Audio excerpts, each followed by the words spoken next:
그 성경 구약 성경 이제 역대기하 6장에 보면 솔로몬의 기도가 나옵니다. 원래는 다윗이 너무나 하나님의 성전을 짓고 싶었어요. 우리말로 하면 예배당이죠. 근데 하나님께서 허락을 안 해주세요. 너는 손에 피를 너무 많이 묻혔다, 전쟁을 하느라. 그러므로 너는 성전을 짓기에 합당하지 않다 그래요. 그래서 다윗이 너무 짓고 싶었지만 준비만 다 해놓습니다. 준비를 다 해놓고 이제 주님 앞에 가고 그 아들인 솔로몬 때 이제 성전을, 이게 인류 역사상 첫 예배당이 되는 거예요. 성전. 그 전까지는 다 어디서 예배를 드렸냐? 텐트, 천막에서 예배를 드렸단 말이에요. 그 예배당을 다 완성하고 드디어 솔로몬이 하나님 앞에 드리는 기도의 내용이 역대하 6장에 나와요.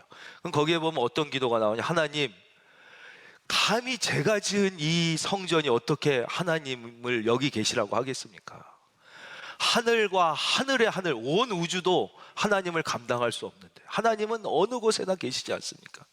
그러나 이곳은 하나님께서 내가 반드시 그곳에 내 이름을 두리라 약속한 곳이니까 하나님, 하나님의 자녀들이 이 성전에 와서 기도드릴 때 하나님 특별히 응답해 주시옵소서. 기도드려요. 그러면서 그 기도 내용이, 혹시 죄를 많이 진 사람일지라도 이 자리에 와서 기도드리면 주님께서 다 그 죄를 용서해 주시고 그 기도에 응답해 주시옵소서. 그래. 혹시 죄를 많이 져서 병에 걸린 사람이 와서 기도할지라도 그 병을 다 치료해 주시고 오늘 여러분에게 치유의 은혜가 있기를 바랍니다. 예. 이 전에서 기도하면 치유. 혹시 하나님 말을 안 들어가지고 전쟁에 지거나 인생의 고난을 당한 사람일지라도 다시 이전에 와서 회개하고 기도하면 하나님 승리를 주시고 하나님 응답해 주시옵소서. 혹시 사기꾼이거나 교활한 마음을 가진 사람들일지라도 이전에 와서 잘못했다고 고백하면 다 너그러이 용서해 주시고 그의 인생을 축복해 주시옵소서. 이제 이렇게 기도를 드려요. 그랬더니 하나님께서 기도가 다 마친 다음에 하늘로부터 성령의 불이 쏟아집니다.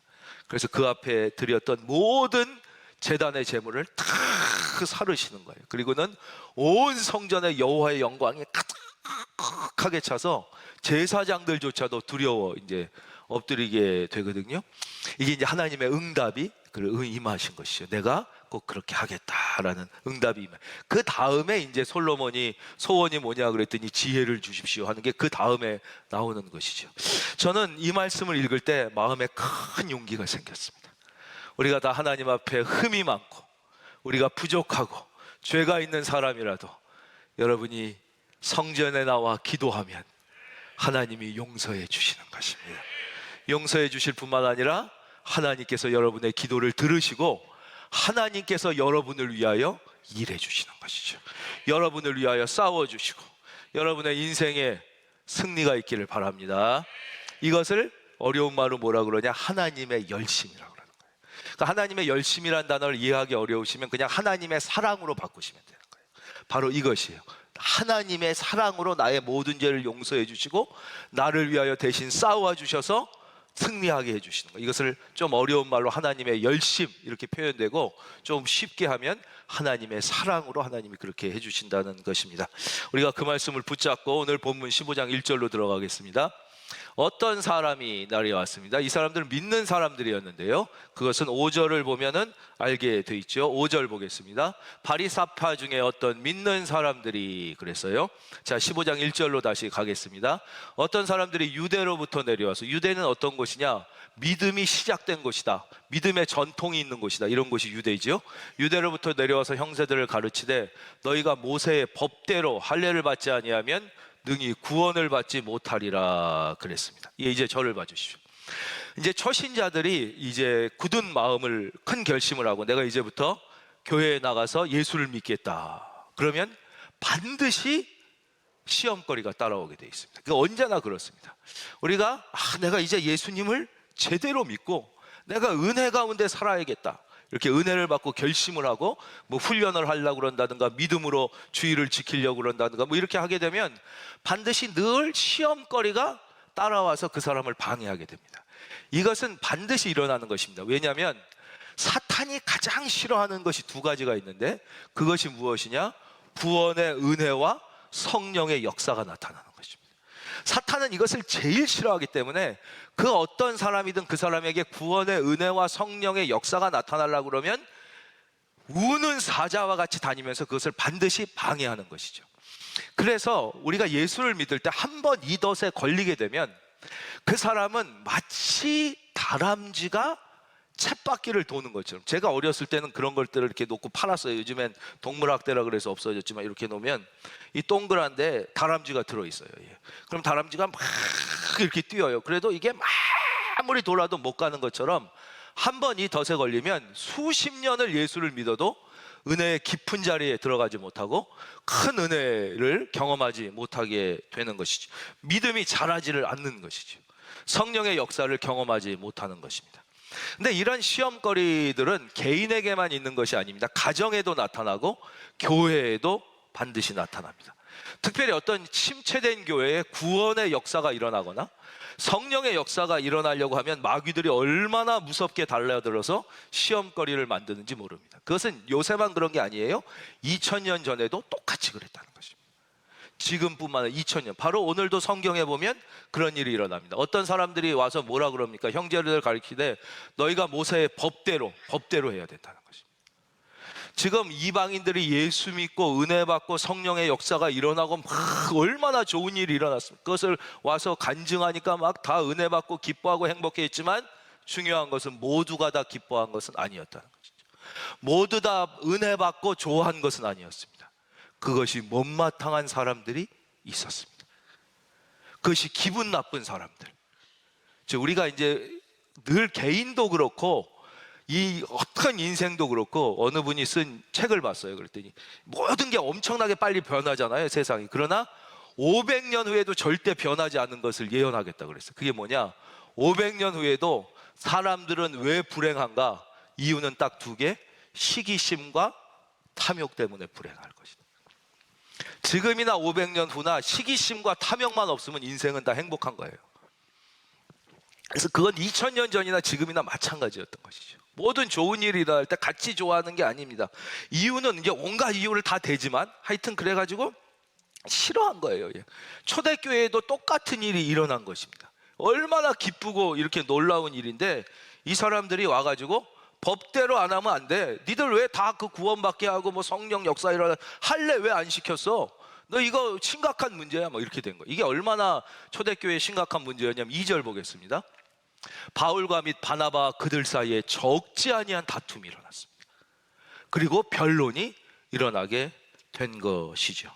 다시 말씀드리지만 이 개인과 가정과 교회에 성령의 역사가 일어나고 구원의 은혜가 충만하게 하려고 하면 사탄과 마귀는 길을 쓰고 그걸 막으려고 그러는데 그 방법이 몇 가지 전형적인 게 있습니다. 첫째는 뭐냐? 중요하지 않은 것을 엄청 중요한 것처럼 부풀립니다. 그래서 진짜 중요한 말씀과 은혜와 구원이 아니라 할례가 중요해. 할례가 법대로 왜 할례를 안 했어? 뭐 이러면서 지엽적인 것을 아주 중요한 것으로, 부분적인 것을 전체적인 것으로, 아무것도 아닌 것을 대단하게 큰 일처럼 침소봉대해서 갈등을 유발시키는 것입니다. 두 번째는 성경이 아닌 교리, 그건 이제 기독교 2000년 역사에 끊임없이 하나님의 말씀이 아닌 교리나 그 교회에 일반적으로 내려오던 전통을 중요하게 만드는 것입니다. 여러분 언제나 여러분 가정의 가훈보다 성경이 중요하기를 바랍니다. 그렇죠. 그 교회도 있잖아요. 오래된 교회의 무슨 어떤 전통, 우리 교단의 역사, 뭐 우리 사회의 통념, 뭐 이런 거 얘기하는 것이죠. 그래서 늘 하나님의 말씀이 아니라 다른 것들을 굉장히 크게, 그래서 구원, 성령 역사, 야 그래도 할례 안 받았잖아. 니들 할례 안 받았으면 구원 못 받아. 뭐 이러면서 전혀 엉뚱한 것으로 사람들의 마음을 뒤집어 놓는 거예요. 적지 않은 사람들이 이 사건 때문에 마음이 심히 혼란스러워졌다는 것이죠. 보겠습니다. 1절 보세요.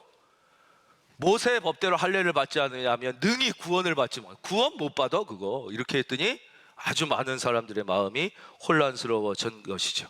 여러분, 주님의 이름으로 축복합니다. 여러분의 개인과 가정에 사탄의 장난으로 여러분의 마음이 혼란스러워지지 않고 그것이 더욱 믿음과 말씀을 굳게 붙잡는 계기가 될지어다. 예. 이것을 역전의 하나님, 이것을 하나님의 열심이라고 얘기하는 거예요. 이 보통 이런 사람들, 그러니까 여기 사람들이 할례를 주장하잖아요. 이 구원의 은혜와 성령의 역사가 일어나는 것을 싫어하는 세력이 늘 내세우는 게 있습니다. 그것은 바로 법입니다. 여기 뭐라고 얘기합니까? 모세의 법대로 이렇게. 그러니까 늘 어떤 분란을 일으키거나 문제를 야기하는 것, 특히 가정과 교회에서. 이것은 이런 사람들의 특징은 법을 얘기합니다. 법은 좋은 것입니까? 나쁜 것입니까? 법은 좋은 것입니다.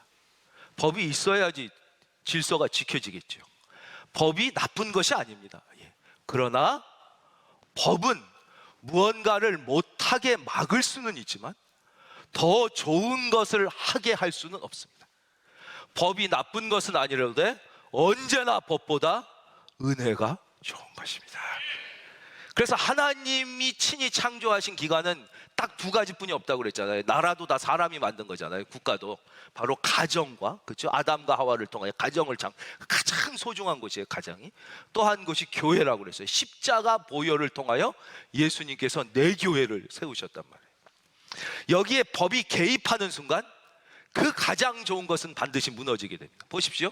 이 세상에서 제일 가까운 사이가 뭡니까? 부부지요.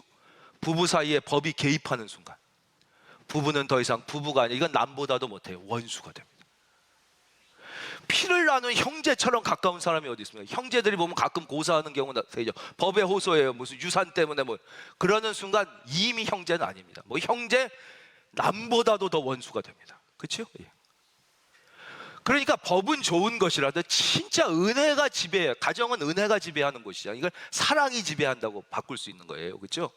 가정의 부모 자식이 제일 가깝지만 무슨 유산이나 어떤 문제 때문에 서로 고소하는 경우가 가끔 신문 같은 데 보죠. 그 순간 이미 부모 자식이 아니에요. 원수도 그런 원수가 없어져요. 교회도 마찬가지죠. 그러니까 법은 나쁜 것이 아닙니다. 그러나 법은 영혼을 살릴 수가 없습니다. 가정에 법이 지배하면 그 가정이 살아날 수가 없는 것이에요. 그래서 늘 우리는 은혜를 붙잡아야 되고, 할렐루야. 은혜가 소중한 것인 거죠. 그러니까 이 구원의 은혜와 성령의 역사가 가장 중요한 것이죠. 그런데 늘 이 사람들은, 이 방해하는 세력들은 어떻게 하냐? 법을 얘기하는, 법대로 해라. 왜 법을 안 지키냐? 뭐 이렇게 되는 것이죠. 모세의 법대로 할례. 그러면서 그들이 주장한 게 법에 할례가 있지 않냐.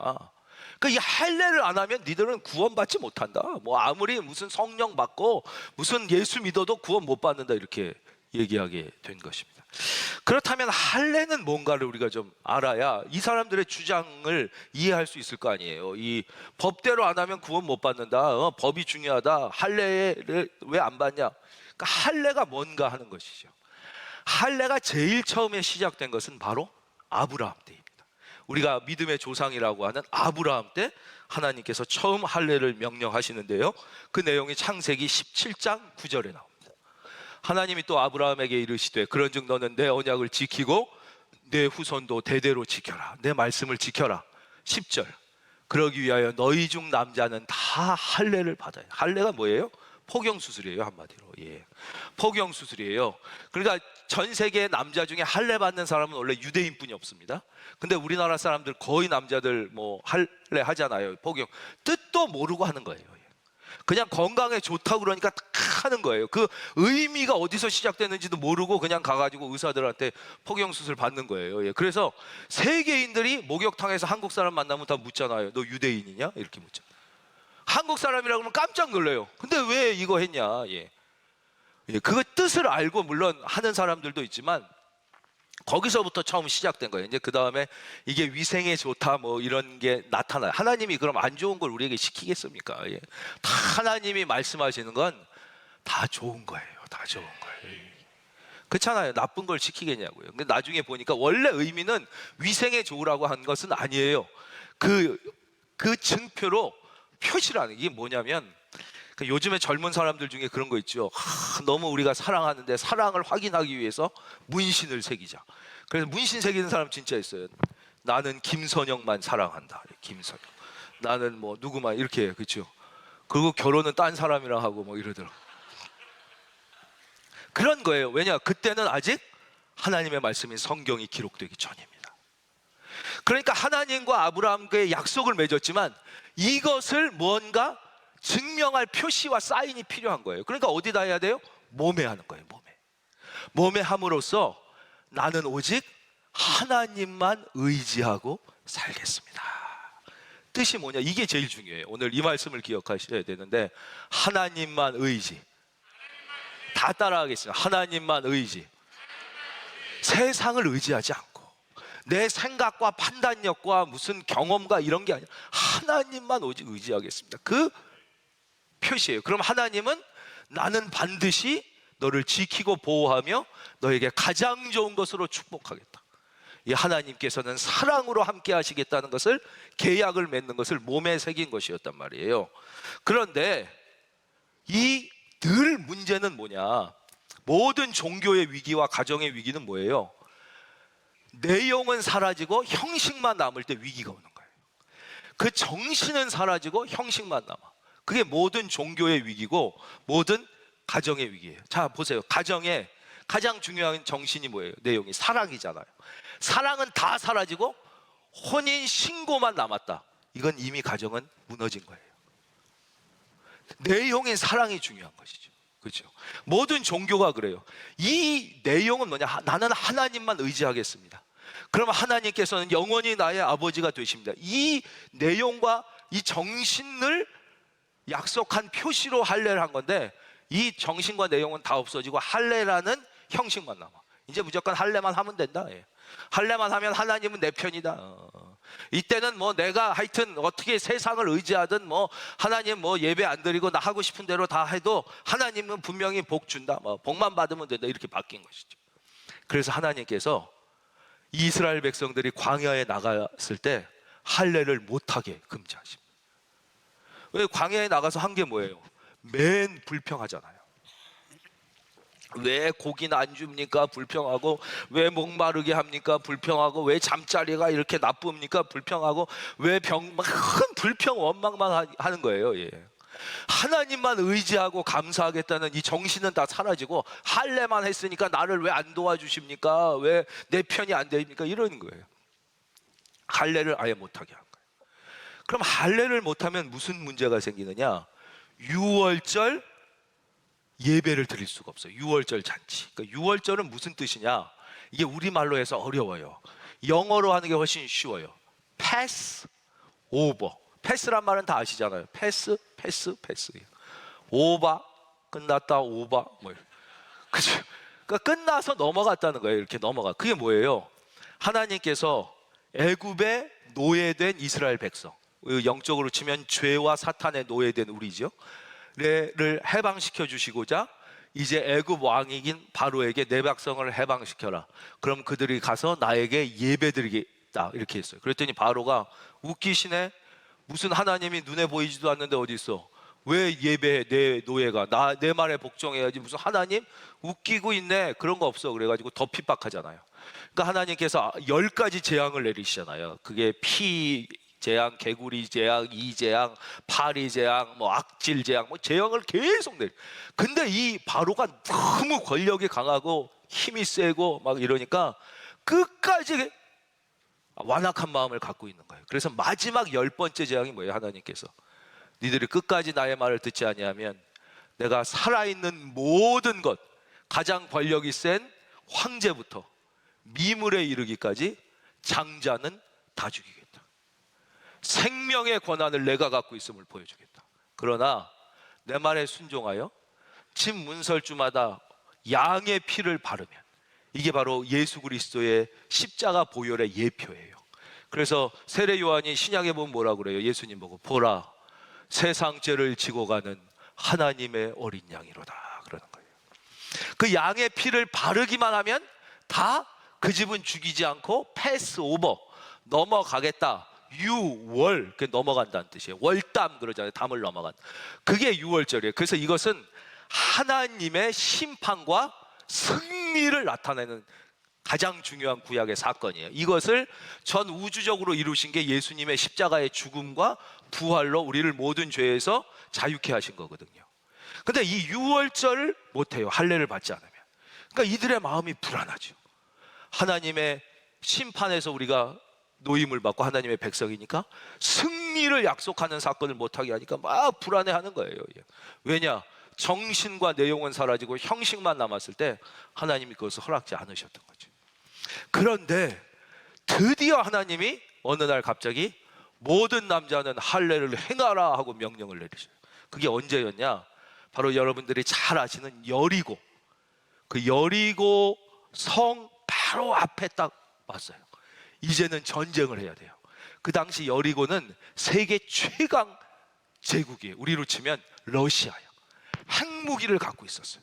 그러니까 그 당시에 철기 무기를 갖고 있었고, 이스라엘 백성은 청동기 무기를 갖고 있어요. 철기랑 청동기 부딪히면 청동기는 다 부서져 버려요. 그러니까 지금으로 치면 핵무기를 갖고 있는 최강국이었어요.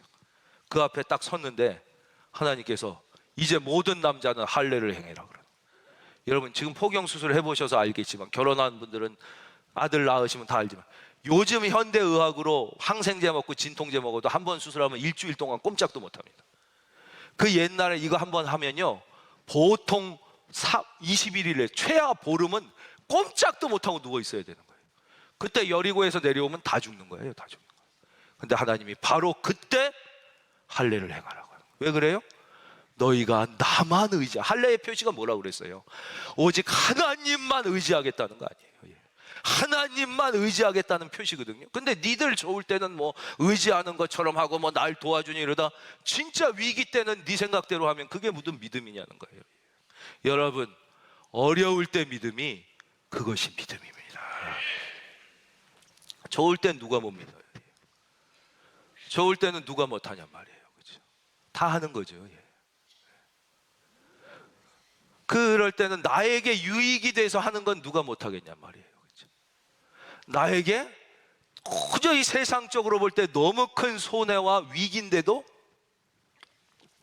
하나님만 의지하여 하는 것, 그게 순종이고, 그때 하나님의 열심히 여러분을 도우시는 것이죠. 그때. 그러니까 우리가 신앙생활을 하면서도 하나님의 도움과 그 성령의 역사를 경험하지 못하는 이유가 사실은 믿음이 없기 때문이에요. 실제는 믿음이 없는 거예요. 이 위기 때. 그럴 때 이 사람들이 만약에 나는 못해요. 나는 할례 못해. 여기서 할례하면 다 죽는데, 그랬으면 이제 여리고한테 박살나는 거예요. 그때 순종해서 모두가 할례라. 그 자리에서. 그때 하나님께서 여리고를 막아주시죠. 그리고 할례가 끝나니까 비로소 유월절 잔치를 하나님 앞에 다시 드린 하나님의 심판과 승리의 사건을 거기서 재현하는 거예요. 그 다음에 오직 말씀에 순종해서 어떻게 했어요? 여리고를 7바퀴, 총 화살 하나 안 쐈잖아요, 여러분. 그렇죠? 7바퀴 도니까 상상도 못하게 그 철옹성 같은 여리고가 무너지고, 여러분 앞에 놓인 문제의 여리고가 무너질지어다. 질병의 여리고, 자녀의 문제의 여리고, 경제적 문제의 여리고가 여러분이 하나님만 의지할 때 무너지게 되는 것이에요. 그게 드디어 무너지며 승리하는 사건이 있었다는 것이죠. 바로 이것이 할례인데, 이 아브라함과 모세 때가 지나면서 사람들이 이제 할례를 율법으로 바꾼 것이죠. 근데 이제는 왜 할례가 의미가 없어진 것입니까? 그렇죠. 그 전까지는 모든 예배를 드리려면, 그게 말 제사지요, 내 죄를 대신 속할 속죄물을 꼭 데리고 와야 됐잖아요. 양이든 다 데리고 온단 말이에요. 예. 그래서 그것을 제사장이 죽여. 그래서 그 피를 흘려. 그래서 이게 뭐예요? 내 대신 죽어서 하나님 앞에 회개합니다. 그걸 이제 드려야 하나님이 용서, 그랬었단 말이에요. 그런데 이제는 여러분 예배 드리러 올 때 제물 갖고 와서 피 흘리는 사람이 누가 있어요? 왜요? 예수님께서 십자가에서 보혈을 흘리심으로 단 한 번의 십자가로 모든 제물을 완성하셨기 때문인 거예요. 그래서 이제는 우리가 뭐예요? 오직 예수 그리스도의 십자가만 믿으면 예수님이 내 대신 제물이 돼 주신 거예요. 그전에는 동물이 내 대신이었는데 이제 하나님의 아들이. 우리가 그 사랑을 영원히 찬양하고 감사하는 거잖아요. 6월절 어린 양의 피로, 그 피, 마찬가지로 이제는 할례를 할 필요가 없어요. 왜냐? 예수님께서 할례의 완성이 되셨기 때문이에요. 이것을 이해하려면 이제 율법에 대한 이해가 있어야 돼요. 오늘 여기 사람들이 얘기하잖아요. 모세의 법대로 해야 된다. 그렇죠? 그리고 5절에는 뭐라고 나와요? 여기 보면 모세의 법대로, 모세의 율법대로 이렇게 나온단 말이에요. 그런데 이제는 왜 할례가 필요 없어졌느냐? 예수님께서 모든 율법을 완성하신 거예요. 다시 말씀드리지만 법은 나쁜 게 아니에요. 법을 지키는 건 좋은 거예요. 하나님의 율법은 나쁜 게 아니에요. 예. 그런데 율법을 통해서 진짜 하나님께서 우리에게 주시고자 하는 메시지가 있단 말이에요. 그건 뭐냐면, 율법은 좋은 거지만 모든 인간 중에 이 율법을 다 지킬 수 있는 사람은 한 사람도 없는 거예요. 그래서 사도 바울이 뭐라 그래요? 오호라 나는 공고한 사람이로다. 우리가 착하게 살려고 애쓰고 율법을 100% 지키려고 해도 그걸 100% 지킬 수 있는 사람은 아무도 없어요. 왜냐? 인간은 다 죄의 뿌리가 있기 때문에 그래요. 한번 볼까요? 이거에 대해서 이제 사도 바울이 갈라디아에서 이렇게 얘기해요. 보라, 나 바울은 너희에게 말하노니 너희가 만일 할례를 받으면, 법법 그러면 그리스도께서 너희에게 아무 유익이 없으리라. 3절, 내가 할례를 받는 각 사람에게 다시 증언을, 그래 니들 할례 받아서 법 지켜서 구원받고 은혜 받을 거야? 그러려면 너는 율법 전체를 행할 의무가 있다. 다 지켜야지. 그러려면 하나라도 빠지면 안 되지. 법 지켜서 구원받으려면. 그렇죠? 율법 안에서 니들이 법으로 의롭다함을 얻으려고 하면 너희는 그리스도에게서 끊어지고 은혜에서 끊어질 수밖에 없다.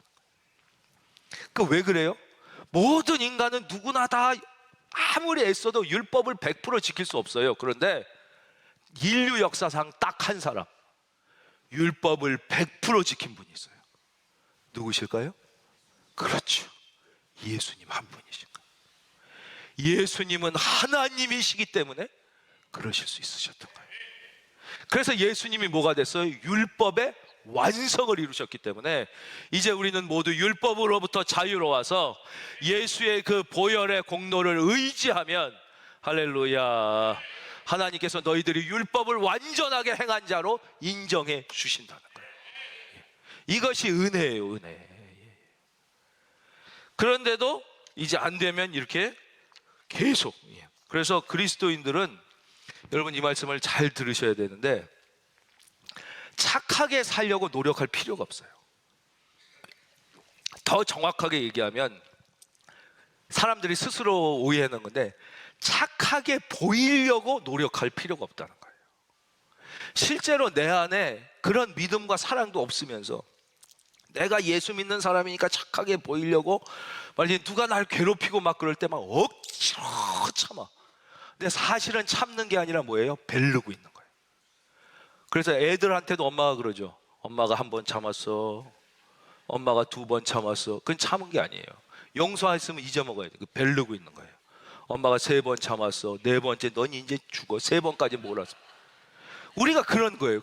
내가 예수 믿고 그러니까 그래도 뭐 여기서 참아야 되지, 착하게. 그래 놓고 속으로는 그럴 필요 없단 말이에요. 하나님께 기도 드리는 거죠. 하나님, 저 사람이 날 너무 괴롭힙니다. 요즘에 꼭 윗사람만 그런 게 아니에요. 아랫사람도 너무 무례한 사람이, 저 친구, 젊은 친구가 너무 나에게 무례합니다. 정말 속상해 못 참겠습니다. 예. 그래도 화가 안 풀리면 솔직하게 가서 얘기하면 돼요. 예. 내가 예수 믿는 사람이라서 좀 하나님한테 기도도 하고 참으려고 그랬는데 도저히 못 참겠습니다. 왜 그렇게 나를 괴롭히십니까? 그거 한번 얘기하란 말이에요. 예. 괜히 속으로 막 화병, 그건 사랑이 아니에요. 그건, 예, 화병 내지 말고 아랫사람한테도 솔직히 얘기하라니까요. 예. 아니 내가 이렇게 교회 다니고 나이도 이렇게 돼가지고 좀 참으려고 그랬는데 자네 왜 그렇게 나한테 무례한가? 내가 사실 참으려고, 난 못 참겠네 사실은. 왜 그렇게 무례한지 좀 얘기해보게. 그래 한번 대판 싸우고 푸는 게 낫지. 예. 그래서 교회 안에 갈등이 오래 가는 거예요. 서로 착한 척 하느라고 말을 안 해. 속으로는 계속 쌓여 있어요. 세상 사람들은 술 마시고 대판 싸워. 그리고 다시 다 푼단 말이에요. 그것만도 못해지는 이유가 거기 있는 거예요. 가짜 착함이죠. 가짜 사랑이죠. 그런데 우리가 자꾸 기도하고 말씀을 듣다 보면 사랑의 근육이 커지고 진짜 믿음이 생기면 그때는 진짜 용서할 수 있게 되는 거예요. 저와 여러분에게 그런 은혜가 있기를 바랍니다. 그때는 정말로 억지로 참는 게 아니라 그 사람 참 희한하네, 왜 나만 이렇게 괴롭혀? 그리고 그냥 쓱 잊어먹을 수 있는, 이 정도 되면 그만큼 큰 거예요. 저 친구 참 이상하네, 왜 이렇게 나한테 무례해? 근데 그게 그냥 마음에 담지 않고 싹 없어지면 그 정도 되면 되는 거죠. 예. 근데 그렇지 않은데 괜히 그게 위선을 할 필요 없다는 거예요. 위선을. 그 오카는 목사님, 한경직 목사님 얘기도 하나 해드릴까요? 한경직 목사님이 이제 독재 정권하고 친하다고 막 엄청나게 한경직 목사님을 욕할 때가 있었어요. 왜 저 군사 정권을 저거를 안 하고? 근데 한경직 목사님이 아무 말씀도 안 하셨죠. 예. 나중에 그러시더라고요. 나중에. 여러분 들으셨는지 모르겠지만 책에도 쓰셨어요. 나는 일제시대에 살았다는 거예요. 우리나라 사람이 아니라 일본 놈이 나라를 빼앗았을 때 살았기 때문에 그 다음에는 좀 비록 부족해도 우리나라 사람이 대통령이니까 참을만 하더라. 그래서 가만히 계셨다는 거예요. 근데 모르지, 젊은 사람들은. 왜 뭐 옥하는 목사님도 그렇죠? 막 비판하는 사람들이 있었어요. 뭐 지금은 돌아가셨으니까 다 좋은 얘기만 남아있죠. 그때 목사님에게 은혜 받은 사람들이 이렇게 목사님을 욕합니다. 그랬을 때 옥하는 목사님이 하신 말씀이 있어요. 뭐라 그러셨냐? 아직 몰라서 그래. 그러셨어요. 이 정도 되면 그게 진짜인 거예요. 그렇지 않은데 막 억지로 막 그럴 필요 없다. 여러분, 오늘부터 착하게 살려고 스트레스 받지 말고 하나님을 의지하시기를 바랍니다. 예. 그냥 하나님 의지하고 기도하며 말씀대로 편하게 살면 돼요. 내가 큰 만큼 보여줘. 실제 나만큼 보여주면 되는 거예요. 예. 하나님, 내가 아직 이것뿐이 안 됩니다. 이렇게 하는 게 낫지. 예. 자, 하나님은 오직 은혜로, 십자가 보혈로. 그래서 하나님은 우리에게 너 왜 이렇게 완벽하지 못했냐라고 우리에게 묻지 않으세요. 너 왜 이렇게 실수를 했냐? 너 왜 이렇게 이 법을 어겼냐고 우리에게 묻지 않으셔요. 하나님은 오직 하나, 넌 얼마나 예수를 의지했느냐. 이거 딱 하나 부르시는 거예요. 얼마나 예수님만 의지했느냐. 이것만 하나님이 물으신다는 거예요. 여러분, 다시 축복하겠습니다. 오직 예수로 사는 인생, 예수님만 의지하는 은혜가 있기를 주의 이름으로 축복합니다. 이제 오늘 메시지는 여기까지고요. 부록이 하나 있습니다. 부록은 들으셔도 되고 안 들으셔도 되는데 한번 보겠습니다. 그 다음, 자, 2절부터 제가 읽을게요. 부록이에요. 이제 바울과 및 바나바와 그들 사이에 적지 아니한 다툼과 변론이 일어났어요. 그래서 형제들이 이 문제에 대하여 바울과 바나바 및 그 중에 몇 사람을 예루살렘에 있는 사도와 장로들에게 보내기로 작정했어요. 그래서 이 문제 때문에 바울과 이 사람들이 이제 예루살렘으로 가게 되는데 그냥 가질 않아요. 3절, 그들이 교회의 전송을 받고 가면서 베니게와 사마리아를 두루 들러. 그러면서 뭐라 그래요? 이방인들이 주께 돌아온 일을 말하며, 즉 구원의 은혜와 그쵸, 성령의 역사를 얘기한 것이에요. 또 거기 가면서도 딴 걱정, 근심, 뭐 분노가 있는 게 아니라 오직 구원의 은혜와 성령의 역사만 얘기하며 가는 거예요. 그랬더니 형제들을 다 크게 기쁘게 하더라. 여러분, 얼마나 놀랍습니까? 사실 가면서 이렇게 얘기할 수도 있잖아. 야, 내가 이방인들에게 목숨 걸고 가서 복음 전했다. 핍박받고 내가 돌을 맞아서 기절했다가 살아났다. 가는 곳마다 침 뱉는 놈도 있고 때리는 놈도 있고 내가 그런 고생을 다 했다. 그 고생을 하고 왔는데 어떻게 수고했다, 잘했다는 말 안 하고 너 왜 법 안 지켰냐? 이런 소리를 할 수 있냐? 나 솔직히 너무 섭섭하다. 이런 얘기를 전혀 안 했다는 것이. 그런 얘기 구구절절히 안 하는 거예요. 오직 구원의 은혜와 성령의 역사만. 눈물이 나지 않습니까? 예. 이번 한 주도 하나님만, 예수님만 의지하는 여러분들에게 하나님의 특별한 위로가, 격려가 함께 하시기를 주의 이름으로 축원합니다.